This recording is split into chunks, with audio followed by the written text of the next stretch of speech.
আজ আমরা চলে এসেছি এক স্বর্গীয় পরিবেশে। হ্যাঁ, ঠিকই ধরেছেন, ইস্কন মায়াপুর। কিছুদিন আগে আমি আমার পরিবার ও বন্ধুদের সাথে একদিনের জন্য ঘুরে এসেছিলাম এই পবিত্র স্থানটি। আর সেই ভ্রমণের কিছু সুন্দর মুহূর্ত আপনাদের সাথে ভাগ করে নিতেই আজকের এই ব্লগ। পূর্ব বর্ধমান থেকে মায়াপুর যাওয়া খুবই সহজ। আপনি ট্রেন বা বাস দুভাবেই যেতে পারেন। ট্রেনে গেলে বর্ধমান থেকে হাওড়া বা শিয়ালদা হয়ে কৃষ্ণনগর লোকালে উঠে পড়ুন। কৃষ্ণনগর স্টেশন থেকে অটো বা বাস করে মায়াপুর ঘাটে পৌঁছাতে পারবেন।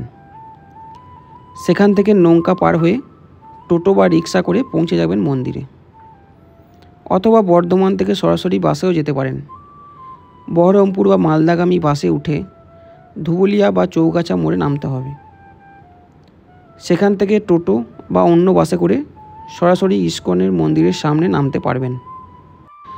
মায়াপুর নদিয়ার বুকে অবস্থিত একটি আধ্যাত্মিক কেন্দ্র, যা শুধু দেশ নয়, বিদেশ থেকেও হাজার হাজার ভক্তকে আকর্ষণ করে। এখানে প্রবেশ করলেই মনে হবে এক অন্য জগতে চলে এসেছি, যেখানে শান্তি আর আধ্যাত্মিকতায় মিলেমিশে একাকার। মায়াপুরে সারাদিনই বিভিন্ন আরতি ও কার্যক্রম চলে। সাধারণত ভোর 4:30 থেকে দুপুর 1টা এবং বিকাল 4টে থেকে রাত 8:30 অবধি মন্দির খোলা থাকে। তবে আরতির সময়সূচি অবশ্যই দেখে যাবেন। আর মায়াপুরে গেলে ভোগ প্রসাদ না খেলে কিন্তু ভ্রমণ অসম্পূর্ণ থেকে যাবে। দুপুরে সাধারণত 12:30 থেকে শুরু হয় প্রসাদ বিতরণ। মাত্র কিছু টাকায় অতি সুস্বাদু শতবিক ও পরিপূর্ণ ভোগ পাওয়া যায়। যদি আসেন, অবশ্যই একবার ভোগের স্বাদ নেবেন। এখানে শুধু মন্দির দর্শন নয়, আরও অনেক কিছু করার আছে। যেমন গোশালা ঘুরে আসতে পারেন, যেখানে শত শত গরুর যত্ন নেওয়া হয়। এখানকার শান্ত পরিবেশ আর ভক্তদের ভক্তি আপনাকে মুগ্ধ করবেই। আমি দেখেছি এখানে জাতি ধর্ম নির্বিশেষে সবাই একসাথে মিলেমিশে থাকে, যা সত্যিই এক অসাধারণ অভিজ্ঞতা। ইস্কন মায়াপুরের ইতিহাস কিন্তু বেশ পুরনো। এটি শ্রী চৈতন্য মহাপ্রভুর জন্মস্থান, যাকে গৌড়ীয় বৈষ্ণব ধর্মের অনুসারীরা কৃষ্ণের অবতার হিসেবে বিশ্বাস করেন। এই পবিত্র ভূমিতেই শুরু হয়েছিল হরে কৃষ্ণ মহামন্ত্রের প্রচার।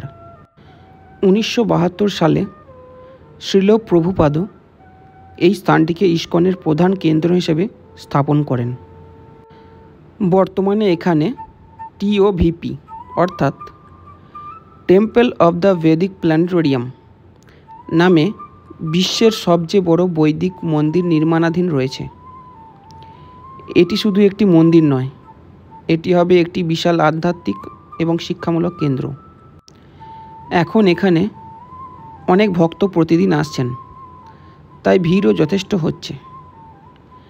আমি সাজেস্ট করব আপনারা আগে থেকে অনলাইনে রুম বুকিং করে নিন, যদি রাত কাটানোর প্ল্যান থাকে। একদিনের জন্য গেলে সকাল সকাল রওনা হলে আরামসে ঘুরে চলে আসা যায়। আর গরমকালে অবশ্যই ছাতা জল সঙ্গে নিয়ে নিন। আর হ্যাঁ, মোবাইল বা ক্যামেরা নিয়ে অনেক সুন্দর মুহূর্ত বন্দি করতে ভুলবেন না যেন। তো মায়াপুরের এই ছোট্ট ব্লগটি আপনাদের কেমন লাগলো অবশ্যই কমেন্ট করে জানাবেন। যদি আপনাদের কোনো প্রশ্ন অথবা সাজেশন থাকে তাও জানাতে পারেন।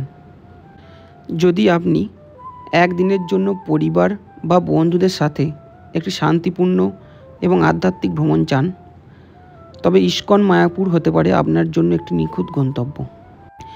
আবার দেখা হবে পরের কোনো ভিডিওতে। ততক্ষণ পর্যন্ত ভালো থাকুন, সুস্থ থাকুন।